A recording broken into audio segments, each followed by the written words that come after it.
মুস্তাহাব একটা বিষয়, এটা প্রচলিত নিয়ম।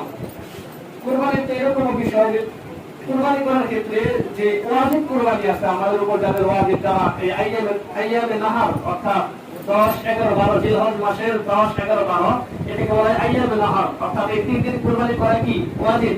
এই 3 দিন কুরবানি করা যায়, এই 3 দিন কুরবানি করা জায়েজ।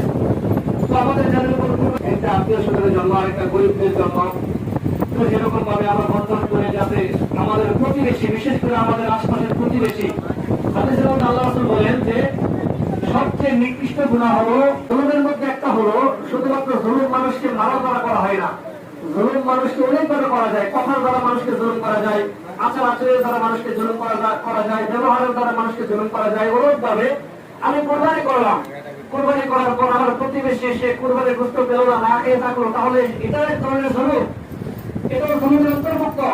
কারণ আমি কোরবানি করছি আল্লাহর জন্য, কোরবানি করছে আল্লাহকে সন্তুষ্টি করার জন্য।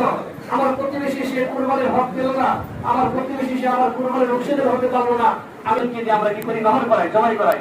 কিন্তু সেদিকে খেয়াল রাখবো, আমার লাখ টাকার গরু সে জমাই করার মাধ্যমে আমার জন্য হালাল করে দিচ্ছে। জমাই করার ক্ষেত্রে যদি বিসমিল্লাহ না পড়ি তাহলে কিন্তু পশু খাওয়া হারাম হয়ে যাবে, দোয়া না পড়লে পশু খাওয়া হারাম হয়ে যাবে।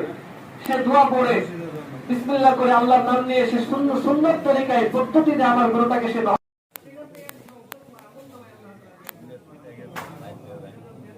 ভাই আমার পিছের ওই জায়গা